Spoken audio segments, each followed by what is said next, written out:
দেবী পক্ষের সূচনা হয়েছে দুদিন আগে। পুজোর আধ্যাত্মিকতার সঙ্গে আমরা বাঙালিরা খুব চেনা সুন্দর একটা পারিবারিক আখ্যান তৈরি করে নিই।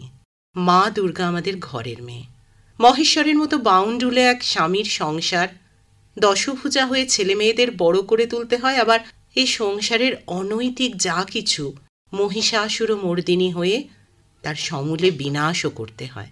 এসবের মাঝে একবার ডাক আসে এই মর্তের বাপের বাড়ি থেকে, মা আসেন। এই দেবীপক্ষে আজ আকাশবাণী স্টুডিওতে যার মুখোমুখি বসেছি, তিনিও প্রবাসের সংসার থেকে কয়েকদিনের জন্য ছুটি নিয়ে এসেছেন বাপের বাড়িতে। তিনিও দশভূজা। ফারাক এটাই, দুটি হাত বাদে বাকিগুলো অদৃশ্য। শুধু কাজের ব্যাপ্তিতে সেসব হাতের পরিচয় পাই। বলছিলাম হাতের কথা। আজকের অতিথির হাত দুখানিতে জাদু আছে। ওই হাতের রান্নার সুখ্যাতির ঘ্রাণ ছড়িয়ে পড়েছে বহু দূর। সেই সুঘ্রাণের আবেশ নেব এবং আমাদের শ্রোতা বন্ধুদের কাছে পৌঁছে দেব বলেই রন্ধনশিল্পী সমিতা হালদারকে আজ আমন্ত্রণ জানিয়েছি মহিলাদের আসরে। নমস্কার সমিতা, মহিলাদের আসরে স্বাগত আজ। নমস্কার অনিন্দিতা, আমার খুব ভালো লাগছে।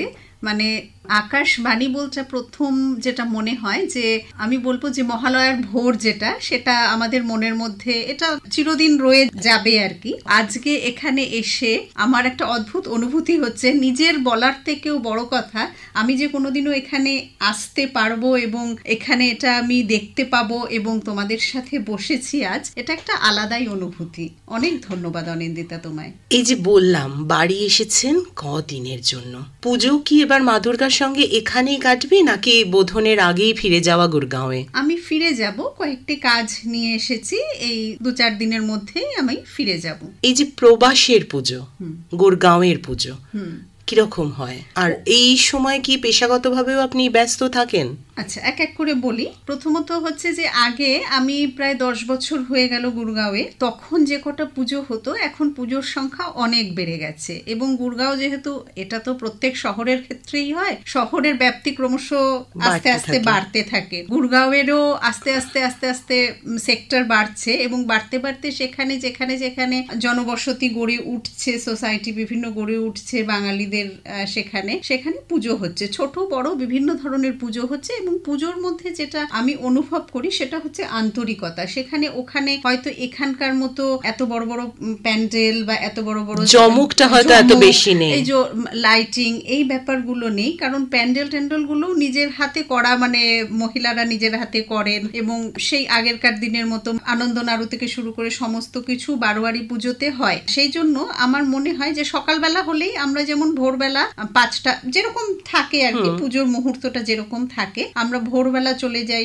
কখনো আমাদের বলে দেওয়া হয় তোমরা এই সময় চলে আসবে, ওই সময় চলে আসবে। ভোগটাও মহিলারা নিজে হাতে রাঁধেন। পুজোর মধ্যে প্রচুর দুর্গাপুজো হয় এবং যে যার মতো যার কাছাকাছি যেটা হয় সে সেইখানে যান। এবং আমরা একদিন বা দুদিন রাত্রিবেলা সব পুজোগুলো, অতগুলো পুজো পারি না, এখন প্রায় 30-35টা পুজো গুরগাঁওতেই হয়। যে কটা পারি একদিন রাতের বেলা যখন ট্রাফিক একটু হালকা হয়ে যায়, আমরা গাড়ি নিয়ে অনেকগুলো ঠাকুর দেখারও চেষ্টা করি। আর সত্যি কথা বলতে পেশাগতভাবে এখন হালকা থাকার এই কয়েকদিন চেষ্টা করি, তাও হয়ে ওঠে না, কারণ কয়েকটি পুজোর মূল ভোগ রান্নার দায়িত্ব ঠাকুরের কাছে যেটা নিবেদন হবে সেটা আমার উপরে দেওয়া হয়েছে। তো ওই কারণেই ব্যস্ত থাকবো, নিজে এমনি আলাদাভাবে আর কিছু এবছর আমি করছি না। পুজো মানে খাওয়া দাওয়া, আর যে সে খাওয়া দাওয়া নয়, রীতিমতো একদম ভুরি ভোজের একটা আয়োজন থাকে বাঙালির পাতে। শুনবো সেসব কথা, কিন্তু তার আগে শুনবো পুজোর সময় সেই সব বাচ্চাদের কথা যাদের পড়াশোনা করানো বা ভালো রাখার জন্য আপনি কাজ করে চলেছেন নিরন্তর। এখানে শ্রোতা বন্ধুদের একটু বলি, সমিতা শুধুই রন্ধন শিল্পী নন।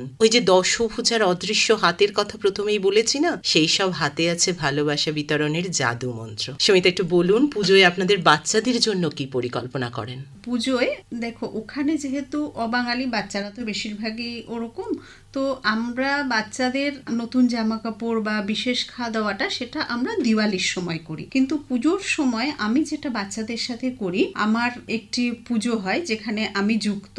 ঠাকুরের কাছে যে সন্ধি পুজোয় 108টা প্রদীপ দেওয়া হয়, আমার বাচ্চারা সেই প্রদীপগুলো বানায় এবং সেই প্রদীপগুলো ওরা রং করে নিজেদের যেমন মনে হয়, নিজের মনের মাধুরী মিশিয়ে ওরা সেটাকে রং করে। এবং গত 2 বছর ধরে এবছরও ওদের কাছ থেকেই আনা হবে এবং ওরা ওই সন্ধি পুজোক্ষণে আমার বেশ কিছু বাচ্চা ওখানে থাকবে। ওরা আসলে অনেকেই কোনোদিনও দুর্গা ঠাকুরের সাথে, ওদের কাছে পুজোটা মানে নবরাত্রি যেরকম বাইরে হয় নবরাত্রি সেরকম, কিন্তু ওরা এই যে মা দুর্গার যে একটা মূর্তি আমরা যে এত বড় করে পুজো করি বা ঢাক বাজে, সেগুলো ওরা তো কখনো দেখেনি। তো আমি চেষ্টা করি কিছু কিছু বাচ্চা, সবাইকে নিয়ে, অত বাচ্চা নিয়ে তো সম্ভব হয় না, যারা প্রদীপগুলো বানায় অথবা যে বাচ্চারা একটু বড় তাদের নিয়ে এসে ওই সন্ধি পুজোর সময় যে তোমাদের প্রদীপটা এখানে আমরা এটা দিয়ে ঠাকুরকে 108টা প্রদীপ আমরা দেখালাম বা এটা দিয়ে ঠাকুরের পুজোটা হলো, তারপরে ওরা ওখানে প্রসাদ খায় বা অন্য যারা আমাদের মেম্বাররা থাকে তাদের সাথে ইন্টারাকশন করে এবং আরো কিছু খাওয়া দাওয়া হয়, ওদের কিছু উপহার দেওয়া হয়, এইভাবেই পুজোটা ওদের কাটে। এবং দশেরার দিন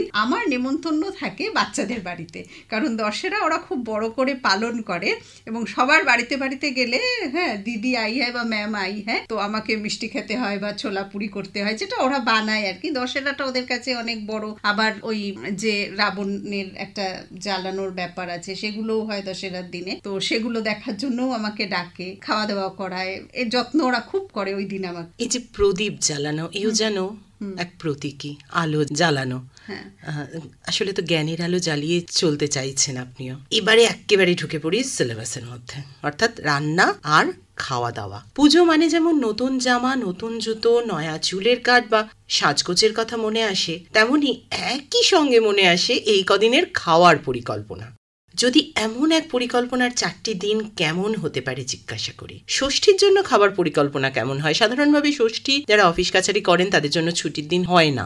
আমাদের এখানে কি হয়, ষষ্ঠী ব্রতটা অনেক মায়েরা পালন করেন। হ্যাঁ, সেক্ষেত্রে ষষ্ঠী ব্রত পালন করলে তারা তো আর ওই দিন কিছু খাওয়া দাওয়ার ব্যাপার থাকে না, একেবারে গিয়ে রাতের বেলা খান। কিন্তু ষষ্ঠীতে বেশিরভাগ সময় আমরা ছুটি, অফিস কাছারিতে তো ছুটি হয় না, স্কুলে বাচ্চাদের হয়তো বা কলেজে এগুলো ছুটি হয়ে যায়। তাও পুজোর 4 দিন বিশেষ খাওয়া দাওয়া আমার মনে হয় যে গরিব বড়লোক নির্বিশেষে একটা প্রবণতা থাকে যে একটুখানি ভালো মন্দ খাওয়া। হ্যাঁ, ওই সময়টার জন্য যেন সকলের একটুখানি ছাড় সব খাওয়ার ব্যাপারে। যদি যারা ধরুন চাকরিও করি, হয়তো ভাবলাম যে ষষ্ঠীর সকালে একটু লুচি তরকারি বা এই জাতীয় খাবো, সম্ভব হলে আগের দিন রাত্রে একটু ময়দা টয়দা মেখে ফ্রিজে রেখে দিলাম, কি ছোলার ডালটা আমরা সিদ্ধ করে রেখে দিলাম, পরের দিন সকালে অফিস বা যারা বেরোবেন তাদের ক্ষেত্রেও বা বাড়িতে যে রান্না করবেন তার পক্ষে সেটা মানে একটু যদি আমরা প্ল্যান করে নিই আগে 2 দিন আগে, বা আমরা পুজোর ঠাকুর দেখতে যাব তার আগে আমরা রান্নাটা, বাইরে তো খাওয়া দাওয়া হয় ঠাকুর দেখতে বেরোলে, এছাড়া যদি আগে একটু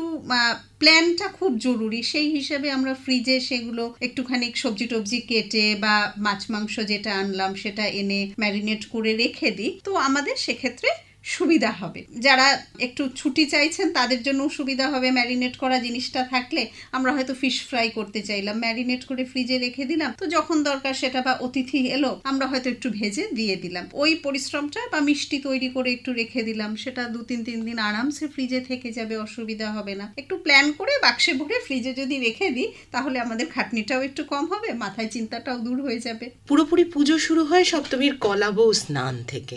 ওই দিন আর বাকি দিনের জন্য কিছু রন্ধন প্রণালী জেনে নেব। বন্ধুরা, খাতা কলম কিন্তু তৈরি রাখবেন। আচ্ছা, আমি তোমাকে বলি, একটা এই ঠাকুরের ভোগ তৈরি করতে গিয়ে আমাকে গত বছর একজন বয়স্ক মহিলা, উনি আমাকে একটি রান্না শিখিয়েছিলেন। ওনার পারিবারিক রান্না, পারিবারিক না হোক মানে প্রচলিত, কিন্তু উনি খুব ভালো ওই রান্নাটা, ওনারটা আমার খেয়ে খুব ভালো লেগেছিল। উনি আমাকে শিখিয়ে দিয়েছিলেন ছানা পটলের রসা। এখন পটল বাজারে চারিদিকেই দেখতে পাবে তুমি। ছানা পটলের রসা একদম নিরামিষ একটি রান্না। পটল টুমো টুমো করে কেটে একটু নুন জলে ডুবিয়ে রাখলে, তারপরে সেটা ঢাকনাটা তুলে একটু নুন হলুদ মাখিয়ে আমরা পটলটাকে, তাহলে রান্নাটা কিন্তু সর্ষের তেলেই হবে, সর্ষের তেলে পটলটা লাল করে ভেজে উঠিয়ে নেব। তারপর তেলের মধ্যেই আমরা একটুখানি 1 চামচ গাওয়া ঘি দিয়ে দেবো, তারপরে দেবো তেজপাতা, শুকনো লঙ্কা, সাদা জিরে এবং 1-2 এলাচ থেতো করা। এটা দিয়ে আমরা এর মধ্যে দিয়ে দেবো একটুখানি মশলা, যে মশলা আজকালকার দিনে তো গুঁড়ো মশলার প্রভাবই বেশি, রান্না বাটা মশলায় করলে তার স্বাদ বেশি। যাই হোক, আমরা গুঁড়ো মশলা রান্নার ক্ষেত্রে আমরা আদা, কাঁচা লঙ্কা বেটে নেব মিক্সারে, এবং জিরে, ধনে এবং একটু কাশ্মীরি লঙ্কা গুঁড়ো গরম জলে ভিজিয়ে রাখবো, তাতে মশলাটা ফুলে উঠবে এবং মশলার যে দানা দানা ভাবগুলো থাকে না সেটা মুখে বাঁধে না। তো এই মশলাটা আমরা 10 মিনিট আগে ভিজিয়ে রাখলাম। যখন আমাদের তেজপাতা, শুকনো লঙ্কা দেওয়া হয়ে গেল, আমরা এই মশলাটা ওর মধ্যে দিয়ে দিলাম। মশলাটা ভালো করে এবার আমরা কষে নেব, একটু নুন দেব, একটু মিষ্টি দেব, কয়েকটা চেরা কাঁচা লঙ্কা দেব। তারপরে যেটা দেব সেটা হচ্ছে ছানা। ছানা কিন্তু বাড়িতে বানালে বেশি ভালো, যদি না মানে দুধ থেকে ছানাটা কাটিয়ে নিতে হবে। যদি না হয় সেক্ষেত্রে যে বাজারে ছানা কিনতে পাওয়া যায় বা পনির কিনতে পাওয়া যায়, সেটা একটুখানি হাতে চটকে। পনির আর ঘরে বানানো ছানার বোধহয় একটু তফাৎ হয়ে যায়। পনির হচ্ছে তোমার পুরোপুরি জল ঝরানো ব্যাপার, আর ছানার মধ্যে তোমার ওই ময়েশ্চারটা থাকে, জলটা থাকে। এবারে ছানাটাকে একটুখানি হাতে ম্যাশ করে ওর মধ্যে দেবো, একদম ভুর্জির মতো নয়, কিন্তু হাতে একটু চটকে নিয়ে ছানাটা ওই মশলার মধ্যে দেব। তারপরে ভালো করে কষতে থাকবো। ছানারও তো একটা ভাজার ব্যাপার থাকবে, তারপরে ওটার মধ্যে একটু তেল ভাসবে। তেল যখন ভেসে আসবে তখন ওর মধ্যে আমরা দিয়ে দেবো গরম জল, পর্যাপ্ত যতটা, একটু গা মাখা মাখা রসা যেহেতু রান্না। তারপরে ফুটে উঠলে আমরা ওর মধ্যে পটলগুলো ছেড়ে দেবো। নুন, চিনি, কাঁচা লঙ্কা এগুলো নিজের আন্দাজ মতো অ্যাডজাস্ট করে দেবো। যখন গায়ে মাখা মাখা হয়ে আসবে তখন আমরা ওর মধ্যে একটুখানি এলাচ, দারচিনি বাটা আর দেব হচ্ছে 1 চামচ ঘি। ঘিটা কিন্তু অবশ্যই দিতে হবে। তারপরে গ্যাস অফ করে আমরা ওটাকে ঢেকে রেখে দেবো। তো ছানা পটলের রসা আমরা পুজোয় এটা একটা করে দেখতে পারি। একটু অন্যরকমও হবে, পটলের ডালনা খেতে খেতে বা পটল পোস্ত খেতে খেতে তো আমরা পুরো সিজনটা কাটিয়ে দিলাম, এবার এটা একটা অন্যরকম। এই যে ষষ্ঠীর কথাটা হচ্ছিল, যে একটা নিরামিষ খাওয়ার ব্যাপার থাকে, বা ওই সময় হয়তো ওই দিনকে ভাত খাওয়া হয় না, লুচি বা পরোটা খাওয়া হয়, খুব ভালো একটা রেসিপি হবে। এরপর আসি, আমরা সাধারণভাবে বাঙালি মানেই সবাই জানে আমরা মাছ মাংস ছাড়া আমাদের চলে না। অতএব পুজো মানে তো ওই কবজি ডুবিয়ে মাংসের ঝোল খাবো, এই ধরনের একটা ব্যাপার থাকে। ওই একটুখানি আমিষ কিছু যদি, আর বিশেষ করে বাচ্চাদের ভালো লাগার একটা ব্যাপার থাকে। তাহলে আমি বাচ্চাদের এমন একটা রেসিপির কথা বলি যেটা কেবলমাত্র এই পুজোর দিনে নয়, অন্য সময়ও যদি বাবা মা তৈরি করে রেখে দিতে পারেন ওদের টিফিনে বা ওদের স্ন্যাক্সে, এটা খুব একটা তাড়াতাড়ি হয়ে যাবে। মানে আমরা যদি বানিয়ে রেখে দিই তাহলে কোনো চিন্তা নেই। এটা কিভাবে বানাবো বলি। আমরা চিকেন কিমা হোক বা বোনলেস চিকেন হোক, সেটা মিক্সারে ঘুরিয়ে নেব। মিক্সারে ঘুরিয়ে এবারে আমরা কড়াইতে 2 চামচ রিফাইন তেল দেব, তার মধ্যে দিয়ে দেবো পেঁয়াজ কুচি, একটু রসুন কুচি, একটু লঙ্কা কুচি। এটা দিয়ে এটা একটু ভাজা হয়ে গেলে চিকেনটা দিয়ে দেবো, কিমা হোক বা পেস্ট হোক, যেটা করেছি সেটা। এবার এর মধ্যে দেব একটুখানি টমেটো কেচাপ, একটুখানি দেব এর মধ্যে জিরে গুঁড়ো, ধনে গুঁড়ো, একটু গরম মশলা গুঁড়ো। এটা বেশিক্ষণ কিন্তু লাগে না, কারণ কিমা যদি আমরা বেশিক্ষণ টানাতে থাকি তাহলে শক্ত হয়ে যায়। সুতরাং এটা বেশিক্ষণ নয়, হাই ফ্লেমে এটাকে রান্না করে নেব। এটা যখন একটু শুকনো হয়ে আসবে এর মধ্যে গ্যাসটা অফ করে একটু লেবুর রস দিয়ে দেবো। এই যে আমরা একটা স্টাফিং বানালাম, এই স্টাফিংটা কিন্তু আমরা স্যান্ডউইচেও ব্যবহার করতে পারি বাচ্চাদের, ঠিক আছে? কিন্তু আজকে আমি স্যান্ডউইচ না, অন্য একটা রেসিপি বলি। এবারে আমরা একটুখানি 1:1 ময়দা, কর্নফ্লাওয়ার, নুন দিয়ে আর জল দিয়ে গুলে নেব, একটা ব্যাটার তৈরি করে নেব, একটু থিক ব্যাটার, যেরকম আমরা বেগুনি টেগুনির বেসন গুলি সেরকম একটা ব্যাটার তৈরি করে নেব। তারপরে আমরা একটা ননস্টিক ফ্রাই প্যানে, যেরকম আমরা প্যানকেক বানাই ওরকম কিন্তু পাতলা হবে, যেরকম মোমো শিট পাতলা হয় ওরকম ভাবে এই যে আমরা ব্যাটারটা গুললাম, এটা আমরা গোল গোল করে ছোট ছোট রুটি বানিয়ে, রুটি মানে সেকে পাতলা পাতলা সাদাই থাকবে, আমরা বানিয়ে বানিয়ে এটাকে তুলে নিলাম। এটাও করে রাখা যায়, গুলো আরামসে 7 থেকে 10 দিন ফ্রিজের মধ্যে যদি আমরা বাক্সে ভরে রেখে দিই এটা থাকবে। সেই জন্যই বললাম টিফিনের জন্য, বাচ্চাদের অন্য সময় টিফিনের জন্য, সারা বছর কাজে দেবে। তো এটা আমরা বানিয়ে নিলাম এই রুটির মতো এটা, আর তারপরে একটুখানি ময়দা গুলে নেবো। এই ময়দাটা একটু আঠার মতো করে গুলে নেবো, মানে একটু ঘন হবে। এবার চিকেন যেটা বানিয়েছি আমরা সেটা মাঝখানে দেব, দিয়ে এটাকে এনভেলপের মতো হোক বা স্প্রিং রোলের মতো হোক, এটাকে আমরা ফোল্ড করব, এবং ফোল্ড করে যে পোর্শনটা একটু বেরিয়ে থাকবে বা মনে হবে যে ভাঁজ খুলে যাচ্ছে, সেখানে আমরা ওই ময়দাটা দিয়ে গুলে ওটাকে আটকে দেবো। ময়দাটা একটু আঠার মতো কাজ করবে, ওটা আটকে যাবে ময়দাটা দিয়ে, ওই যে জায়গাটা ফোল্ড করলাম সেই জায়গাটা আটকে দিলাম। এবারে এই জিনিসটাকে আমরা ডাইরেক্ট ফ্রাই করতে পারি, আমরা এয়ার ফ্রায়ার করতে পারি, মাইক্রোওয়েভ বা ওটিজিতে এটাকে আমরা বেকিংও করতে পারি, অথবা যেটা করতে পারি সেটা হচ্ছে যে আমরা ব্যাটারে ডুবিয়ে ব্রেড ক্রাম্প লাগিয়ে এটাকে চপের মতো ফ্রাই করতে পারি। তো তারপরে এটাকে কেচাপ বা মেয়োনিজ, মানে এটা শুধু পুজো না, বাচ্চাদের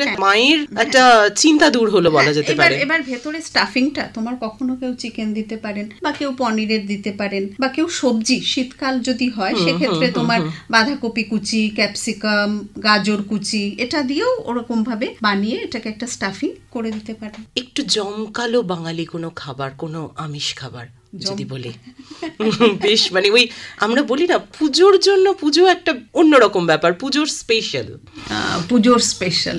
আচ্ছা, তাহলে চিরাচরি তো একটা বলি, সেটা হচ্ছে একটা মাছের পাতুরি বলি আমি। তাহলে ভেটকি মাছ হোক বা যে কোনো মাছ দিয়ে, বোনলেস মাছ বা গোটা ভেটকির পাতুরি বা হয়, সেটা হচ্ছে আমরা ভেটকি মাছ বোনলেস নিয়ে নেব, একটু স্কোয়ার মতো মোটা মতো পিস হবে। তারপর সেটা আমরা, অনেকে বলেন যে গন্ধ লাগে অনেক সময় মাছে, তো সেক্ষেত্রে আমরা কি করব, একটুখানি লেবুর রস দিয়ে মাছটাকে ধুয়ে নেব বা ভিনিগার, তাহলে মাছের গন্ধটা থাকবে না। তারপর আমরা এর মধ্যে নুন, একটু গোলমরিচ, একটু লেবুর রস মাখিয়ে 15 মিনিট মতো রেখে দেব। আমরা এপাশে মিক্সারের মধ্যে দিয়ে দেব নারকেল কোড়া, সম পরিমাণে দেব একটু পোস্ত, সর্ষে, কালো সর্ষে, কাঁচা লঙ্কা, এবং এটা মিক্সারে একটা স্মুথ পেস্ট করে নেব। স্মুথ পেস্ট হয়ে গেল, এর মধ্যে দেব আমরা নুন, অল্প হলুদ বেশি নয়, এবং এর মধ্যে দেব হচ্ছে বেশ, আমরা যদি 250 গ্রাম মাছ হয় তাহলে 4 চামচ মতো সর্ষের তেল। এটা কিন্তু সর্ষের তেলেই হবে, অন্য কিছুতে হবে না। সর্ষের তেল দিয়ে মশলাটা পুরোপুরি মাখিয়ে নিলাম, এবং এরপরে এর মধ্যে দিয়ে দেবো 2 থেকে 3 চামচ টক দই। ভালো করে মশলাটা মাখিয়ে একটা বাটিতে নিয়ে নেব। তারপরে যে মাছগুলো আমরা নুন গোলমরিচ মাখিয়ে রেখেছিলাম সেটা এই মশলাটার মধ্যে দেব। আবার আমরা 30 মিনিট অপেক্ষা করব মশলাটার মধ্যে মাছটা দিয়ে। তারপর কলাপাতা চৌকো করে কেটে নেব। কলাপাতা আমরা সেকে নেব। সেকে নিলে কি হয়, কলাপাতাটা মুড়তে আমাদের সুবিধা হয়, নরম হয়ে যায় কলাপাতাটা। কিছু করার দরকার নেই, চিমটা দিয়ে, যে চিমটা দিয়ে আমরা আটার রুটি করি সেইটা আমরা গ্যাসের ওপর ধরলে, এপিটোপিট করলে আমাদের পাতাটা নরম হয়ে যাবে। তারপরে আমরা যে মশলায় মাছটা ডুবিয়ে রেখেছিলাম, ম্যারিনেট করে রেখেছিলাম, সেটা আমরা পাতায় মুড়বো এবং ওপরে দিয়ে দেবো একটি করে কাঁচা লঙ্কা বা একটি করে পাকা লঙ্কা। তারপরে অনেকে বলেন, আমাকে সেদিন একজন বলছিলেন যে দিদি মাছটা না ভেতরে মনে হচ্ছিল কাঁচা রয়ে গেছে, আমি বানিয়েছিলাম সেকে। তো সেক্ষেত্রে আমি বলবো সহজ উপায় হচ্ছে মাছটাকে 5-7 মিনিট স্টিম করে নাও। স্টিম মানে যেরকম মোমো স্টিম করি বা ঝাঁঝরি থালায় স্টিম করে নাও। তারপরে ফ্রাই প্যানে হোক, তাওয়ায় হোক, কড়াইতে হোক, একটু সর্ষের তেল ছড়িয়ে আমরা যদি মাছটাকে এপিটুপিট সেকে নিই, তাহলেই আমাদের একটা মাছের পাতুরি তৈরি হয়ে গেল। এটা কিন্তু পনিরেরও পাতুরি হয়, এরকম করে পনিরটার ভেতর চটকে, মশলার ভেতরে চটকে সেম ভাবে পনিরেরও পাতুরি হয়। তাহলে নিরামিষ এবং আমিষ, আবার মাংসেরও হয়। কিন্তু আমরা যদি চিকেন কিমা এর মধ্যে এভাবে মেখে নিই, তাহলে সেক্ষেত্রে চিকেনেরও পাতুরি হয়ে গেল। তো চিকেনের সঙ্গে এই নারকেল সর্ষে পোস্তর ব্যাপারটা, মিশেলটা ভালো যায়, খুব ভালো লাগে, খুব ভালো লাগে। একটা ছোট্ট টিপস জানা রয়েছে, সর্ষে বাটলে, কালো সর্ষে বিশেষ করে, একটা তিতকুটে ব্যাপার আসে। হ্যাঁ, এটা লবণ দিয়ে বাটবে সব সময়, এবং যখন আমরা বাজার চলতি গুঁড়ো কিনি সর্ষে, সেক্ষেত্রেও লবণ এবং হলুদ দিয়ে মিনিট 10 গরম জলে ওটাকে ভিজিয়ে রাখবে, তাহলে আর তিতে ভাব থাকবে না। আবার যখন বাটবে অবশ্যই নুন এবং লঙ্কা দিয়ে বাটলে তিতো হয় না। বাঙালির পুজো মানে মিষ্টি ছাড়া হয় না, অতএব কিছু মিষ্টি তো জানতেই হবে। আচ্ছা, বেশ, একটা মিষ্টি বলি। আমি একটা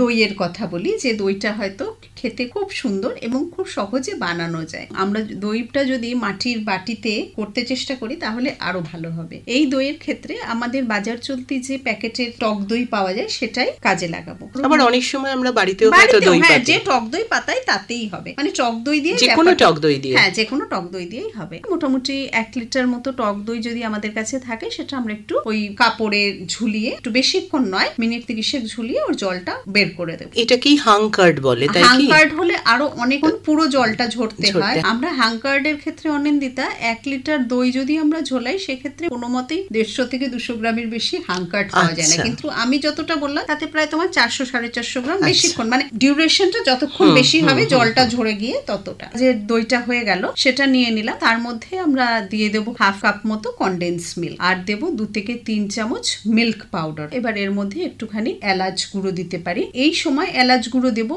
এবং যখন আমাদের কাছে পাকা আম পাওয়া যাবে, আমরা পাকা আম মিক্সারে ঘুরিয়ে এর মধ্যে দিতে পারি। আমাদের যখন স্ট্রবেরি পাওয়া যাবে তখন স্ট্রবেরি এর মধ্যে দিতে পারি, যখন ভালো স্ট্রবেরি শীতকালে বাজারে আসে। এখন তো যেহেতু এগুলো বাজারে নেই, আমরা এলাচ গুঁড়োটা একটু এর মধ্যে দিয়ে দিলাম। এর মধ্যে আলাদা করে আর মিষ্টি দেওয়ার দরকার নেই। তাও কারো যদি মনে হয় এর মধ্যে মিষ্টত্ব একটু বেশি লাগবে, সেক্ষেত্রে 2-3 চামচ চিনি গুঁড়ো করে এর মধ্যে দিতে পারেন, অথবা পাটালি গুঁড়ো করে এর মধ্যে দিতে পারেন। এটাকে আমরা খুব ভালো করে ফেটিয়ে নেব, খুব স্মুথ একটা টেক্সচার আসবে। তারপরে এর মধ্যে দিয়ে দেবো 2 চামচ কর্নফ্লাওয়ার, আর কিছু নয়। তারপর আমরা এটাকে বেকিং করব, স্টিম বেক। আমরা হয় যেরকম আমি বললাম যে মোমো স্টিম করে, সেরকম ভাবে কেকের টিনের মধ্যে এটাকে আমরা বেকিং করতে পারি। যেরকম একটা বড় কেক টিন নিয়ে পুরোটাই ঢেলে দিলাম ব্যাটারটা, তারপরে এটাকে ঢেকে আমরা মিনিট 20-25 বেকিং করতে পারি। অথবা যদি আমরা মাইক্রোওয়েভে করি, সেক্ষেত্রে মাইক্রোওয়েভের একটা বাটিতে জল নিয়ে আমরা ছোট ছোট পাত্রে দইটা ঢেলে এটাকে আমরা কনভেকশন মোডে মিনিট 15 বেকিং করলে হয়ে যায়। ওটিজির ক্ষেত্রেও একটু জল দিয়ে পাত্রগুলো বসিয়ে আমরা বেকিং করতে পারি। যদি আমরা কেকের মতো এটাকে বেকিং করতে যাই, এর উপরটা পুরো পুড়ে যাবে, কিন্তু আমাদের ওপরটা পুরো পুড়ে যাওয়ার দরকার নেই। আমরা জিনিসটা সেট হবে কিন্তু বেকিং হবে, সেই জন্য ওই জলটা দেওয়া, ওর যে ময়েশ্চারটা থাকবে তার জন্য এর ওপরের কালারটা ওরকম থাকবে, এবং স্টিম বেকিংটা একদম প্রপার আমাদের বেকড দই তৈরি হয়ে যায়। তারপর এটাকে ফ্যানের তলায় ঠান্ডা করে ফ্রিজে সেট হতে রাখবো। এবার যখন ঠান্ডা হয়ে গেল, ফ্রিজের থেকে বের করলাম। আমাদের কাছে যদি ফল থাকে আমরা ফল দিয়ে সাজাতে পারি সুন্দর করে কেটে, অথবা যদি ফল না থাকে আমরা একটুখানি কাজু কিশমিশ ড্রাই ফ্রুটস দিয়ে সাজাতে পারি। আবার যদি কিছু না থাকে একটু গোলাপ পাপড়ি বা একটু পেস্তা কুচি, যার যেরকম মনে হয়, যার যেরকম সামর্থ্য সে সেরকম ভাবে সাজাতে পারে। আর কি কোনো মিষ্টির কথা বলা যায়? আবার মিষ্টি আচ্ছা, আমি একটা বিশেষ নাড়ুর কথা বলি। এই নাড়ুটা এইটাই তো, এই যে পুজো মানে নাড়ু। হ্যাঁ, নাড়ু। এবং এই নাড়ুটা সাধারণত সব জায়গায় হয় না, এটি একটি বিশেষ বাড়িতে হয়। তাদেরও ওই ঐতিহ্যবাহী প্রায় 450 বছরের পুজো, সেখান থেকেই আমার শেখা। এই নাড়ুটার অদ্ভুত কয়েকটা জিনিস আছে, আমি বলি। পিতলের কড়াই বা পিতলের ডেকে এটা হয়। 2-3 চামচ ঘি দিয়ে দিল, তার মধ্যে দিয়ে দেওয়া হয় নারকেল কোড়া। নারকেল কোড়ার মধ্যে কোনোভাবেই যেন পেছনের যে কাঠগুলো ওগুলো যেন না আসে। তারপরে নারকেল কোড়াটা দেওয়ার পরে ওটা একটু নাড়াচাড়া করে ওর মধ্যে দিতে হবে আখের গুড়। আখের গুড় এবং নারকেল যখন একটু মজে আসবে, তখন যতটা নারকেল দেওয়া হয়েছে তার অর্ধেক দিতে হবে আটা।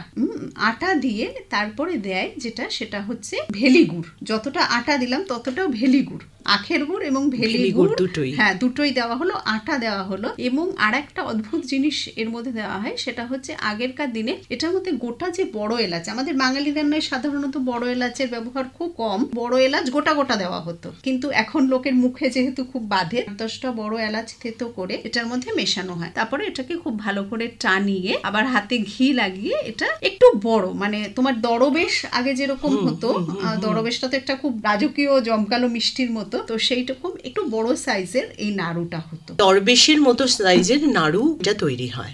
যে বাড়ির কথা বলছিলেন সেখানে পুজোর নৈবেদ্য এইটা। ওদের দুর্গা পুজো থেকে কালী পুজো কন্টিনিউয়াস, মানে মাঝে লক্ষ্মী পুজো, সব পুজোতে এই নাড়ুটা ওদের মাস্ট। এই যে পুজোর ভোগের কথা বলছিলেন, আপনিও একটা জায়গায় পুজোর ভোগ রান্না করেন। পুজোর ভোগ মানেই যেন সেটা একটা অন্যরকম স্পেশাল কিছু, একটা বিশেষ থাকে। পুজোর ভোগ কখনো খারাপ লেগেছে এরকম হয় না কারোর? কি থাকে পুজোর ভোগে? পুজোর ভোগে যেটা থাকে সেটা হচ্ছে, প্রথমত কথা হচ্ছে ভক্তি, আর একটা হচ্ছে যে স্বচ্ছ ভাব নিয়ে পুজোর ভোগ তৈরি করতে হয়, নিঃস্বার্থভাবে পুজোর ভোগ করতে হয়। এবং আরেকটি যেটি ব্যাপার সেটা হচ্ছে যে পুজোর ভোগ তৈরি করার সময় আমাদের এটা ভাবতে হয় না কখনো যে আমার খাবারটা ভালো হবে কি আমার খাবারটা খারাপ হবে। ওটা হয়তো স্বয়ং ঠাকুর আপনাকে দিয়ে করিয়ে নেন যে ওটা ভালো হয়ে যায়। ওটা আমাদের হাতে নেই। হ্যাঁ, কিছু কিছু জিনিস আমাদের হাতে থাকে না, সেটাই হয়তো পুজোর ভোগের ক্ষেত্রে। কারণ পুজোর ভোগ তো আমরা নুন মিষ্টি ঝাল তো চাখি না কখনো, মুখে কাপড় বেঁধে আমাদের পুজোর ভোগ রাঁধতে হয়। তো সেক্ষেত্রে ওটাই আমি বলবো যে ওটা হয়তো ওইভাবে স্বচ্ছ এবং সততা মিশে তৈরি হয় বলেই পুজোর ভোগটা হয়তো একদম অন্যরকম হয়, তার গন্ধ, তার স্বাদ। যেখানে আপনি রান্না করেন, কত জনের মতো ভোগ রান্না হয়? ওটা তো মূল ভোগ, ওটা কেবলমাত্র ঠাকুরের ভোগটা আপনি রান্না করেন। ঠাকুরের ভোগটা ওটা তো 4-5 জন মিলে, কিন্তু এবছর আরো বড় দায়িত্ব আছে, কিছু লোকের জন্য ভোগ রেঁধে দিতে হবে, তারা খাবেন, দেখা যাক কি হয় সেটা। আপনি এত বছর প্রবাসে আছেন কিন্তু পুরোপুরি বাঙালি আনা, শাড়ি আর কপালের ওই মস্ত টিপে সমিতা অনন্যা, এটাই হচ্ছে সমিতা হালদারের ছবি। আপনি একটা ফ্যাশন আইকন বলা যেতে পারে। এবছরের পুজোর শাড়ি কি? এবছর সত্যি কথা বলতে অনিন্দিতা, আমি বিশেষভাবে কিছু সাম্প্রতিক ঘটনা তুমি নিজেও জানো, আমিও জানি, সেই জন্য যে পুজোর জন্য স্পেশাল কিছু আমি ভাবিনি। ওই যে শাড়ির কথা বললে, সারা বছরই শাড়িটা তো আমার পুজো উপলক্ষে নয়, সেটা সারা বছরই নেশার জন্য, এবং সবই হাতে বোনা এবং বেশিটাই সাদা। হ্যাঁ, সাদা এবং হাতে বোনা শাড়ি। হাতে বোনা তো অবশ্যই হতে হবে, সেটা কম দাম হোক এবং বেশি দাম হোক, ওটা আমাদের তাঁত শিল্পটাকে একটু যদি বাঁচিয়ে রাখে। তাঁত শিল্পের অবস্থা তুমি নিজেও, কটন পরে আছো, কেরালা কটন একটা কাসাবু, তো সেটা তুমি নিজেও জানো যে তাঁত শিল্পের অবস্থা কিরকম। ওই চেষ্টা করি আর কি। তো সারা বছর বিভিন্ন জায়গায় বলা থাকে, তো তারা দিতে থাকেন, সেটা পুজো উপলক্ষে না আমার আলমারিতে শাড়ি থাকেই আর কি। কিছুদিন আগে যেমন গত সপ্তাহে একটা বিশেষ পটচিত্র, অনেক দিন আগে 6 মাস আগে বুনতে দেওয়া ছিল, তো পটচিত্র তৈরি হয়ে এসেছে। শান্তিনিকেতন থেকে একটি কাঁথা বুনে গেছে, একটু সরু তুলির বাটিক হয়ে এসেছে, আমাদের ফুলিয়ার থেকে একটি জামদানি বোনা হয়েছে। তো এগুলো এমনি, এটা খালি পুজো উপলক্ষে আমি যে পরবই এরকম কোনো ব্যাপার নেই, কিন্তু যেহেতু নেশা সেহেতু রাখা থাকে এরকম আর। পুজোর সাজভাবনার ধারণা হলো এবার এই রন্ধন শিল্পীর নিজের খাওয়া দাওয়া। মোটামুটি একটা ধারণা আছে সারা বছর যে ধরনের খাওয়া দাওয়া হয়, খুব সাধারণ খাওয়া, খুব বেসিক খাওয়া যেটাকে বলা হয়, তো সেই সময় থেকে পুজোর খাওয়া দাওয়াটা কি আলাদা হয়? পুজোর সময় সত্যি কথা বলতে আমাদের কাজ থাকে, আমার পরিবারের হাজবেন্ডেরও কাজ থাকে, যেহেতু কিছু না কিছু রান্না হতেই থাকে আমার কাজের জন্য, সেহেতু আলাদাভাবে এখন আর আমি ভাবি না। আর আমার কাছে খাওয়াটা এখন এই এত রান্না টান্না করে অনিন্দিতা, আমি ডাল আলু ভাজা বা এই ধরনের একদম হালকা খাবার, সেটা পুজোর সময়ও আমার চলতে থাকে। আমি যে স্পেশাল খাওয়া বা কিছু, এখন আমি কলকাতায় এসেছি, তো আজকেই আমি বলছিলাম যে তোমাদের স্টুডিও থেকে বেরিয়ে একটু ফিশ ফ্রাই খাবো, তো এইটাই ধরো আমার পুজোর এখনই আজকেই খাওয়া দাওয়া এরকম। এছাড়া আলাদাভাবে সেভাবে, কারণ খাওয়ারের জগতে যেহেতু রয়েছি, সারাক্ষণই খাওয়ার বা টেস্টিং বা এগুলো চলতে থাকে, যেহেতু আমি আলাদা করে, তবে হ্যাঁ আমি ভেবেছি যে পুজোর একদিন আমার মা আমার কাছে যাবেন, তো মা খুব ভালো নারকেলের তক্তি বানায়, তো মাকে বলেছি একদিন তুমি একটু নারকেলের তক্তি বা একদিন তুমি একটু মুড়ির মোয়া বানিও, তো ওগুলো ধরে নাও, ওগুলোই পুজোর খাওয়া আমার, নারকেলের তক্তি বা হ্যাঁ একটু তিলের নাড়ু বলেছি বানাতে। বিজয়া দশমী মানেই তো এই ধরনের খাওয়াগুলোই আমাদের প্রচলন রয়েছে। তবে আমি কিন্তু একদম পুরনো আমলের, সেটা হচ্ছে আমি নারকেল দিয়ে বা মাংসের কিমা দিয়ে ঘুগনি করব, ওটা আমি করবই, এলোছেলো করব। আমি একটু তক্তি বানাবো নারকেলের, বা ছাপা সন্দেশ, যেটা নারকেল ছাপা সন্দেশ, সেটা বানাবো। এগুলো বিজয়া দশমীর সময় আমি করবই করব। পুজোর আমেজে আপনাকে পেলাম। খুব স্বল্প সময়ের জন্য বাংলায় ফিরে এসেও আপনি এসেছেন স্টুডিওতে, অনেক ধন্যবাদ সমিতা। খুব ভালো কাটুক পুজো। আমি জানি হয়তো পরিবেশ বা পরিস্থিতি অনেক সময় সবকিছুর সহায়ক হয়ে ওঠে না, তবুও চাইবো আনন্দ আসুক, এই ধরাধামে সকলের জন্য আনন্দ আসুক। হ্যাঁ, সেটাই চাওয়া, যে সবাই সুস্থ থাকুক, ভালো থাকুক, আর সবাই সততার সাথে বাঁচুক, সেটা সারা বছর সবার মুখে যেন অন্ন থাকে, সব বাচ্চারা যেন স্কুলে যায়, তাহলেই আমাদের একদিন না একদিন আমরা সবাই ভালো থাকবো। অনিন্দিতা, তোমারও পুজো খুব ভালো কাটুক। হ্যাঁ, আকাশবাণীর সকলের জন্য আমার শুভেচ্ছা রইল। নমস্কার।